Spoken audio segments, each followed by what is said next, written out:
నమస్కారం వార్తలకు స్వాగతం ముందుగా ముఖ్యాంశాలు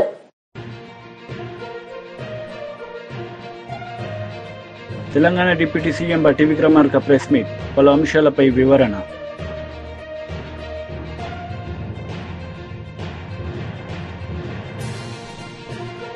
మాజీ మంత్రి చెల్లుబోయిన వేణుగోపాలకృష్ణ ప్రెస్ మీట్ పలు అంశాలపై వివరణ మిగులు కరెంటు రాష్ట్రంగా తెలంగాణను తీర్చిదిద్దే లక్ష్యంతో త్వరలో నూతన విద్యుత్ విధానం తీసుకొస్తామని ఆర్థిక శాఖ మంత్రి భట్టి విక్రమార్క స్పష్టం చేశారు. బొగ్గు ఆధారిత విద్యుత్ తయారీ వల్ల కాలుష్యం పెరుగుతున్నందున ప్రపంచమంతా హరిత విద్యుత్ వైపు పయనిస్తుందన్నారు. ఆ కోవలోనే 20,000 మెగావాట్ల హరిత విద్యుత్ ను ఉత్పత్తి చేసే లక్ష్యంగా అడుగులు వేస్తున్నట్లు వివరించారు. ఇప్పటికే అవసరమైన అన్ని వనరులపై అధ్యయనం చేశామన్న భట్టి పెద్ద ఎత్తున పెట్టుబడులు పెట్టించాలనే ఆలోచనతో సమావేశం నిర్వహించామన్నారు. సందేహం లేదు. సరే, మనకు కూడా ఇప్పుడు సహజంగా ఉన్న పరిస్థితుల్లోనే పెరుగుతున్నటువంటి డిమాండే కాకుండా రాష్ట్ర ప్రభుత్వం ఈరోజు మనం తీసుకుంటున్నటువంటి కొత్త నిర్ణయాల వల్ల కూడా పవర్ కన్జంప్షన్ డిమాండ్ కూడా పెరుగుతూ ఉంది. ఉదాహరణకి ఫ్యూచర్ సిటీ కానీ, లేకపోతే ఫార్మా సిటీ కానీ, ఎన్హాన్స్డ్ ఉన్నటువంటి మిగతా కనెక్టివిటీ మెట్రో రైలుకి సంబంధించినటువంటి యాక్టివిటీ కానీ, లేకపోతే రకరకాలుగా RRR తీసుకొచ్చేటువంటి కార్యక్రమంలో ఇండస్ట్రియల్ క్లస్టర్స్ కానీ, వీటన్నిటి వలన కూడా భవిష్యత్తులో ఇంకా పవర్ కన్జంప్షన్ కూడా పెరిగేటువంటి అవకాశం ఉంది. వాటన్నిటిని కూడా దృష్టిలో పెట్టుకొని దానికి సరిపోయేంత పవర్ తీసుకొని రావాలని ఆలోచన చేస్తూ ఉన్నాం. అట్లాగే ఈ స్టేక్ హోల్డర్స్లో చాలామంది పెద్దలు, ముఖ్యంగా ఇండస్ట్రీకి సంబంధించిన అసోసియేషన్స్, CII వాళ్ళు, ఫిక్కీ వాళ్ళు, తర్వాత తెలంగాణ సోలార్ ఎనర్జీకి సంబంధించినటువంటి వాళ్ళు, లేకపోతే సోలార్ కార్పొరేషన్ ఆఫ్ ఇండియాకి సంబంధించినటువంటి వాళ్ళు, research institutions, NTPC, axis energy లాంటి వాళ్ళు, renewable energy developers and experts, representatives from SC/ST entrepreneurs associations కూడా, గ్లోబల్ ఫైనాన్షియల్ ఇన్స్టిట్యూషన్స్ కూడా చాలామంది దీంట్లో పాల్గొన్నారు. వారందరి అభిప్రాయాలు కూడా మేము తీసుకొచ్చినటువంటి అంశాలను ఏకీభవిస్తూనే ఇంకా కొన్ని సలహాలు సూచనలు చేశారు. వాటిని కూడా పరిగణలోకి తీసుకొని ముందుకు పోతా ఉన్నామని చెప్పడం కోసం మీ అందరినీ ఆహ్వానించి ఈ విషయాలు చెప్తా ఉన్నా. కొద్ది రోజుల్లోనే maybe in very few days you are going to see the new energy policy. అట్లాగే ఈ మొత్తం న్యూ ఎనర్జీ పాలసీని తయారు చేయడానికి ఎనర్జీ శాఖకు సంబంధించిన అధికారులంతా కూడా మంచి కసరత్తు చేశారు. ఈ కసరత్తు సంబంధించి కొన్ని నిర్ణయాలు సరే అని ఎనర్జీ ప్రిన్సిపల్ సెక్రటరీ కానీ, డిస్కమ్స్ CMDలు కానీ, మా ట్రాన్స్కో CMD రెడ్కో వాళ్ళు కానీ చాలా దృష్టి సారించి నిర్ణయాలు చేయటం వల్ల కూడా కొంత మంచి రిజల్ట్స్ కనిపిస్తూ ఉన్నాయి. కొన్ని అంశాలు హైబ్రిడ్ టెక్నాలజీస్, నెట్ మీటర్కి సంబంధించి, అంటే తీసుకొచ్చే ఈ సోలార్ సంబంధించి సోలార్ పవర్ కానీ, ఫ్లోటింగ్ సోలార్ కానీ, పంప్డ్ స్టోరేజ్ కానీ, లేకపోతే బ్యాటరీ సంక్షేమ పథకాల గురించి మాట్లాడే నైతిక హక్కు వైసీపీ నేతలకు జగన్ రెడ్డికి లేదని యార్లగడ్డ వెంకట్రావు అన్నారు. ఈ సందర్భంగా ఆయన మాట్లాడారు. గతంలో రోడ్లేసే పరిస్థితి చూసాం. 1958 నుంచి ఏ ప్రజాప్రభుత్వం అధికారంలో ఉన్నా ఈ దిక్కుమల్ల గత ప్రభుత్వం మాత్రం ఈ ప్రభుత్వానికి ఎట్లాంటి దుస్థితి కల్పించిందంటే గుంటలు పుడిచే కార్యక్రమాన్ని చేసుకోమని అంత అధ్వానంగా రోడ్ల స్థితిని దిగజార్చింది వైసీపీ ప్రభుత్వం కాదా? ఈ పాపం మీది కాదా అని అడుగుతున్నా. ఇంకా అభివృద్ధి ఎక్కడ చేశారు మీరు? అలాగే మీరు మమ్మల్ని అడిగే ముందు మీరు ఆత్మావలోకం చేసుకోవాల్సిన అవసరం ఉంది. అత్యంత తక్కువ అభివృద్ధి చేసిన ప్రభుత్వం 1955 తర్వాత ఏదైనా ఉంటే అది వైసీపీ ప్రభుత్వమే. అలాగే అత్యంత తక్కువ అభివృద్ధి చేసి మీరు పతనవంచున్న ఆంధ్రప్రదేశ్ రాష్ట్రానికి ఇవాళ ఇన్ని వేల కోట్ల రూపాయలు పెట్టుబడులు వచ్చిన మాట నిజం కాదా? ఇవాళ దేశం మొత్తం రాష్ట్రం వైపు చూసే పరిస్థితి. అది రిలయన్స్ కానీ, TCS 10,000 ఉద్యోగాలు కానీ, లోకేష్ బాబు యువగళంలో 20 లక్షల ఉద్యోగాలు ఇస్తానని చెప్పినప్పుడు అది అమెరికా వెళ్ళినా ఎక్కడికి వెళ్ళినా డేటా సెంటర్లు తీసుకొద్దాం అనుకున్నా, అలాగే CBRE లాంటి కంపెనీలు తీసుకొద్దాం అనుకున్నా. లోకేష్ బాబు 20 లక్షలు తన శాఖతో పాటు ఉద్యోగ ఉపాధి అవకాశాలు కల్పన యువతకు లక్ష్యంగా పనిచేస్తున్న విషయం మీకు కనపట్లేదా? అలాగే మీరు గతంలో ఉదాహరణకు నా కాన్స్టిట్యున్సీలో మల్లవల్ అనే పారిశ్రామిక కారిడార్ ఉంటే తెలుగుదేశం ప్రభుత్వం 2014-19 మధ్యలో 16.5 లక్షల ఎకరం ఇస్తే మీరు అధికారంలోకి వచ్చిన తర్వాత దాన్ని 85 లక్షలకు పెంచిన మాట నిజం కాదా? మీ ప్రభుత్వ వైఖరితో విసిగి వేసారి అశోక్ లైలాండ్ కంపెనీ ప్రారంభానికి సిద్ధంగా ఉన్న కంపెనీ వెనక్కి వెళ్ళిపోయిన మాట వాస్తవం కాదా? ఇవాళ ఆ 420 మంది కంపెనీలకి 89 లక్షలు పెంచారని వాళ్ళు పారిపోయిన మాట వాస్తవం కాదా? ఇవాళ మల్లవల్లిలో నేను ఎలక్ట్ల ముందు చెప్పా 15,000 మందికి నా గన్నవరం కాన్స్టిట్యున్సీలో ఉద్యోగాలు ఇప్పిపోతే ఇక రాజకీయాల్లో కొనసాగను, ఓటు అడగనని చెప్పా.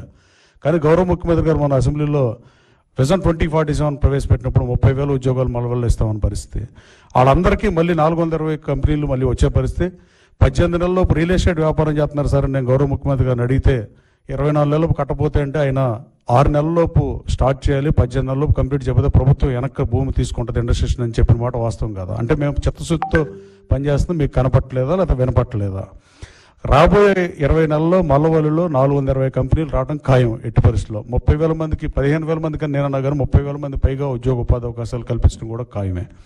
అలాగే అశోక్ లైలాండ్ని హోసూర్ ఎండీతో మాట్లాడి నేను వెనక్కి తీసుకొచ్చిన పరిస్థితి. అశోక్ లైలాండ్కి భూమి రిజిస్టర్ చేస్తే వాళ్ళు ప్రారంభానికి సిద్ధంగా ఉన్న పరిస్థితి. ఇట్లా మీరు చెప్పడానికి ఏ కంపెనీ ఉంది? కనీసం హెచ్సిఎల్ కంపెనీ 14-19 మధ్యలో తెలుగుదేశం ప్రభుత్వంలో గన్నవరంలో వచ్చింది. తర్వాత మీరు ఏమన్నా ఐటీ కంపెనీని తీసుకొచ్చిన పరిస్థితి ఉందా? అలాగే మీరు అన్నీ చెప్పడమే తప్ప నవరత్నాల విషయంలో 6 మాసాల్లో మీరేం చేశారు? మేము 3,000 రూపాయలు పెన్షన్ పెంచిన మాట వాస్తవం కాదా? అది లబ్ధిదారులు తీసుకున్న వాళ్ళకి తెలుస్తుంది. దాంట్లో వైసీపీ వాళ్ళు కూడా ఉంటారు ప్రజల్లో. అలాగే ఆ 3,000 రూపాయలు పెంచిన మాట వాస్తవం కాదా? లేదా 85 లక్షల మందికి ఉచిత గ్యాస్ సిలిండర్ మేము ప్రారంభించామా లేదా?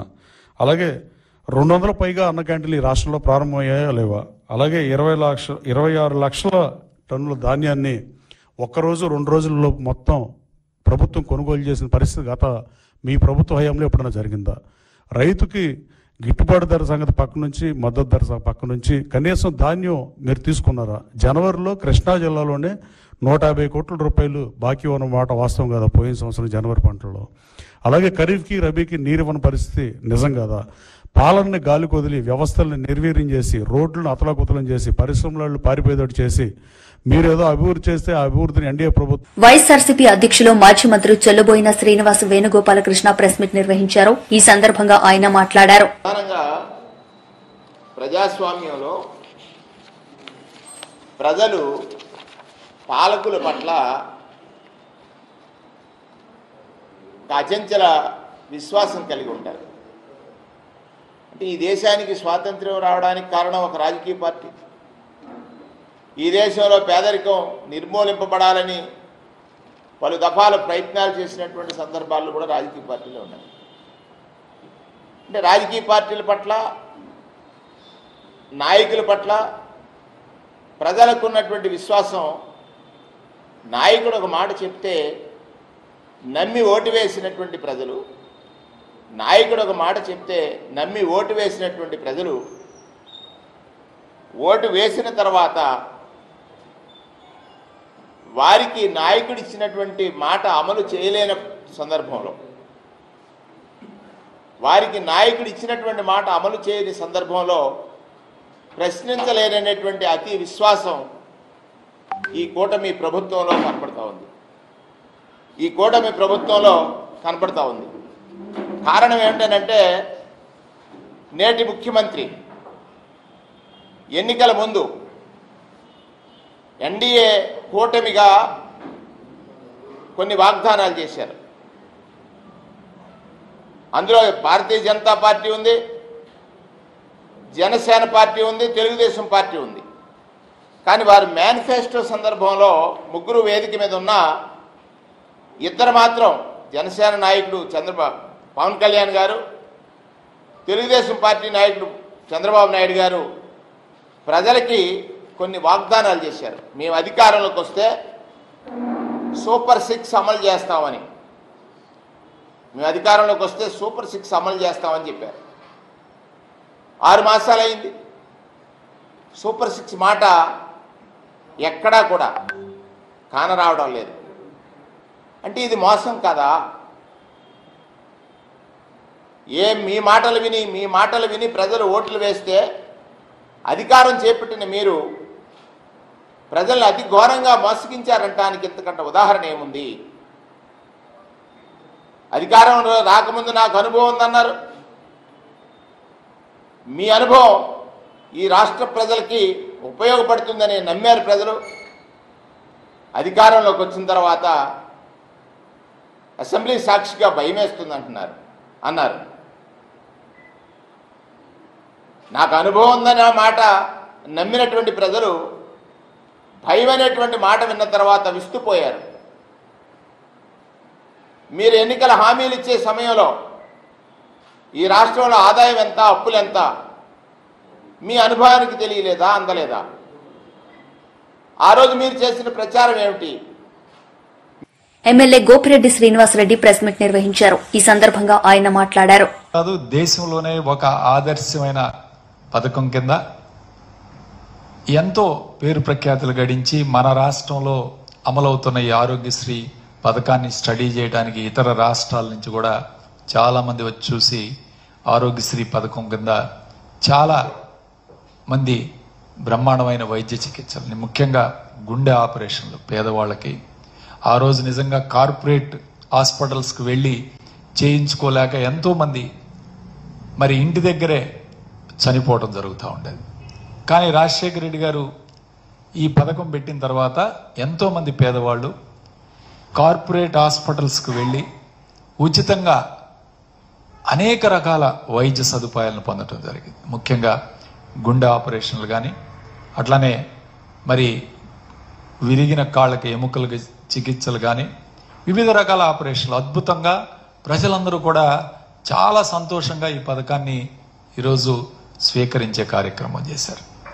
ఎన్నో ప్రభుత్వాలు వచ్చాయి, పేర్లు మార్చగలిగారు, కానీ ఈ ప్రభుత్వాన్ని, ఈ యొక్క పథకాన్ని ప్రజల నుంచి ఎవరు కూడా తీసేయడానికి సాహసం చేయలేదు. ఎందుకంటే ఇది అంత బ్రహ్మాండంగా ప్రజల్లోకి వెళ్ళిందనేది వాస్తవం. అయితే ఇప్పుడు ఈ కూటమి ప్రభుత్వం ఈ ఇన్సూరెన్స్ ప్రీమియం చేసి ఇన్సూరెన్స్ సంస్థలకి కేటాయించాలని, ఈ ఆరోగ్యశ్రీ పథకాన్ని ఈరోజు నిర్వీర్యం చేయాలని జరుగుతుందని చెప్పి ఈరోజు వైఎస్ఆర్ కాంగ్రెస్ పార్టీ భావిస్తుంది. ఎందుకంటే మనకు తెలుసు ఇన్సూరెన్స్ కంపెనీలు ఈరోజు ప్రతి కుటుంబానికి కూడా ఈ రాష్ట్రంలో 25 లక్షల వరకు కూడా వాళ్ళు ఉచితంగా వైద్య సేవలు పొందటానికి ఈ పథకం ద్వారా ప్రభుత్వం ఆల్రెడీ అన్ని చర్యలు తీసుకున్న గత ప్రభుత్వం. ఈరోజు ఇన్సూరెన్స్ కంపెనీకి కేవలం 5 లక్షల రూపాయల వరకే ఈ కుటుంబానికి లబ్ధి చేకూరుందని చెప్తా ఉన్నారు, ఒక్కొక్క కుటుంబానికి. అందులో కూడా 2.5 లక్షల రూపాయలు వరకు ప్రీమియం ప్రభుత్వమే చెల్లిస్తుంది. మిగిలిన 2.5 లక్షల రూపాయలు తర్వాత ప్రభుత్వం ట్రస్ట్ ద్వారా చెల్లిస్తుందని చెప్పి, రెండు కూడా హైబ్రిడ్ విధానం అని చెప్పి చెప్తా ఉన్నారు. హైబ్రిడ్ విధానంలో అంటే ఒక పేషెంట్కి సపోజ్ హాస్పిటల్లో అడ్మిట్ అయ్యి 2.5 లక్షల కన్నా ఎక్కువ ఖర్చు అయింది అనుకోండి, ముందు ఇన్సూరెన్స్ కంపెనీ పే చేయాలి, తర్వాత మళ్ళీ తిరిగి ట్రస్ట్ ద్వారా పే చేయించాలి.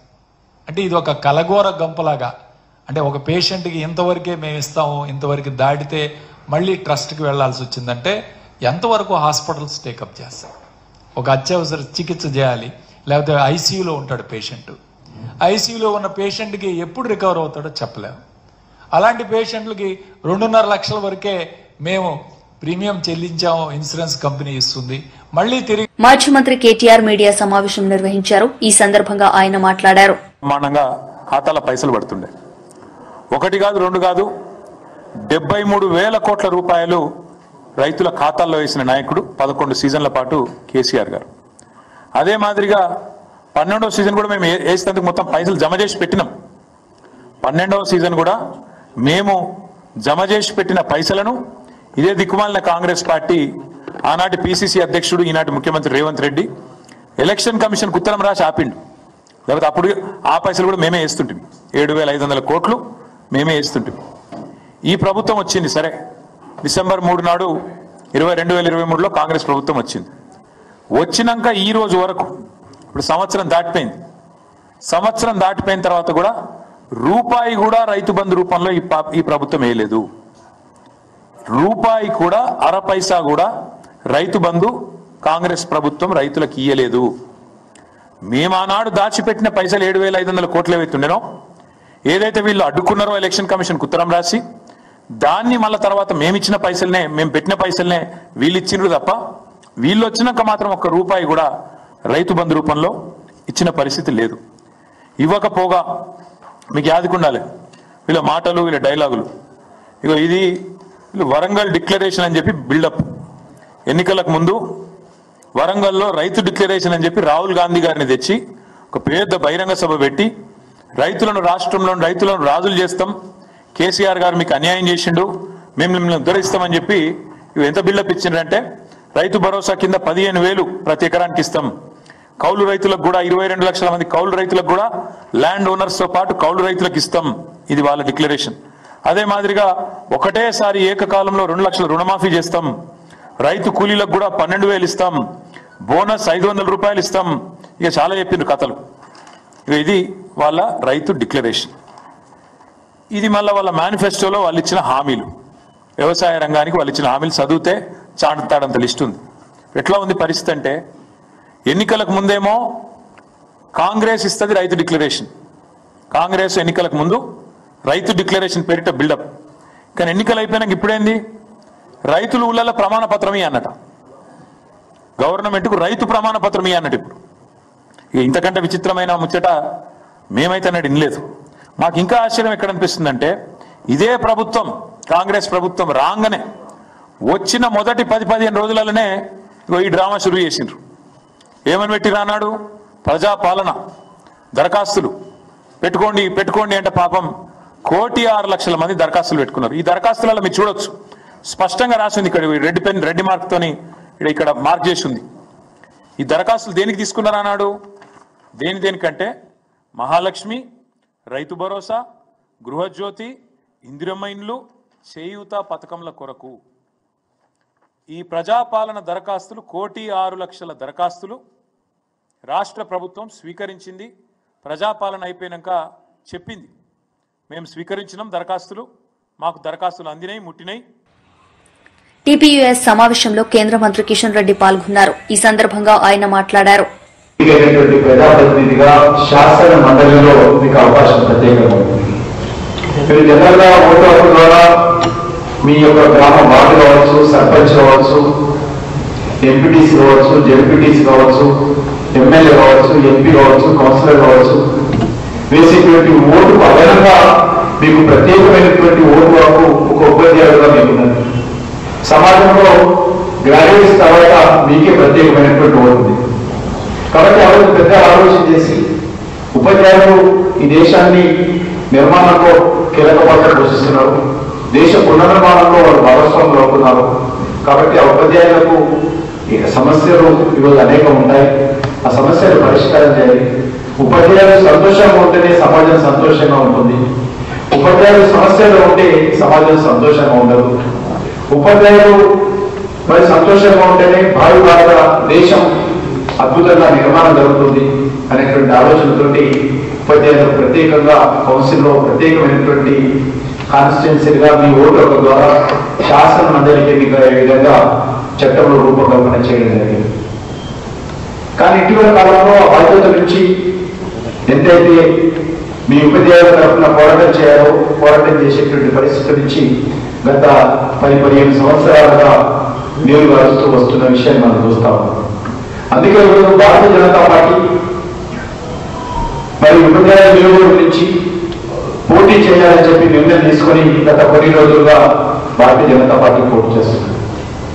ఇంతకుముందు పెద్దలు ఎవరి గారు చెప్పినట్టు వచ్చే మార్చిలో జరిగినటువంటి ఎన్నికల్లో రాష్ట్రంలో ఉన్నటువంటి 2 ఉపాధ్యాయుల నియోజకవర్గాల నుంచి భారతీయ జనతా పార్టీ పోటీ చేయాలని నిర్ణయం తీసుకున్న విషయాన్ని సందర్భంలో ఈ 4 రోజుల లోపల ఇటు ఉపాధ్యాయుల నియోజకవర్గం నుంచి పోటీ చేసేటువంటి అభ్యర్థులు కావచ్చు, పట్టభద్రుల నియోజకవర్గం నుంచి పోటీ చేసేటువంటి అభ్యర్థి కావచ్చు ప్రకటించబోతా ఉన్నాం. ఢిల్లీలో పార్లమెంట్ బోర్డు ఆమోదం పొందిన తర్వాత. కాబట్టి ఈ సందర్భంగా నేను ప్రాంత ఉపాధ్యాయ సంఘానికి సంబంధించినటువంటి రాష్ట్ర పదాధికారులను, జిల్లా అధ్యక్ష ప్రధాన కార్యదర్శులను, మిగతా ఉపాధ్యాయ సంఘానికి సంబంధించినటువంటి పెద్దలందరినీ కోరుతున్నాను.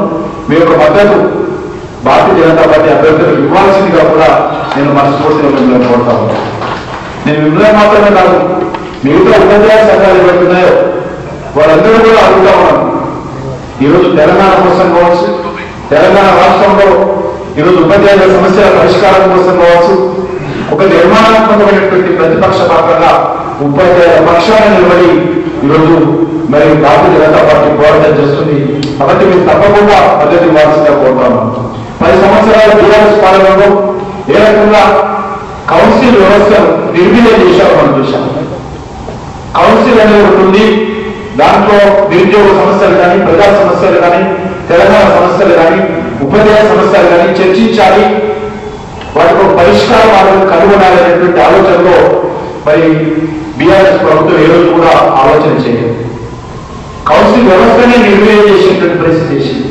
ఉపాధ్యాయ సంఘాలను పూర్తిగా కనుమరుగు చేసేటువంటి ప్రయత్నం చేయడం జరిగింది బీఆర్ఎస్ పార్టీ. ఆ రోజు ఉపాధ్యాయ సంఘాలైనా ప్రభుత్వాలు రైతులు బీఆర్ఎస్ ఏ రకంగా ఆ రోజు మరి పరిపాలన చేసినటువంటి 10 సంవత్సరాలు ఉపాధ్యాయ సంఘాలు ఎంత బలీనం చేసిందో, వారికి ఏమాత్రం ప్రాధాన్యత ఇవ్వలేదో మీకు అందరికీ తెలుసు. కాబట్టి ఇప్పుడు జరుగుతున్నటువంటి ప్రస్తుత కాంగ్రెస్ పార్టీ ప్రభుత్వంలో కూడా అదే పరిస్థితి మనకు కనిపిస్తుంది. అపర కుబేరుడు టెస్లా, స్పేస్ ఎక్స్ సంస్థల అధినేత ఎలాన్ మస్క్ మరోసారి తన దాతృత్వాన్ని చాటుకున్నారు. టెస్లాలో తనకు చెందిన 927 కోట్ల రూపాయల విలువ చేసే షేర్లను ఎలాన్ మస్క్ దాతృత్వ సంస్థలకు విరాళంగా అందించినట్లు టెస్లా కంపెనీ ప్రకటించింది. టెస్లాలో 12.8% వాటా కలిగిన ఎలాన్ మస్క్ అందులోంచి 2,68,000 షేర్లను నూతన సంవత్సరానికి ముందు చారిటీలకు ఇచ్చినట్లు తెలిపింది. వార్తలు ముగించే ముందు ముఖ్యాంశాలు మరోసారి. Telangana deputy CM Bhatti Vikramarka press meet, పలు అంశాలపై వివరణ.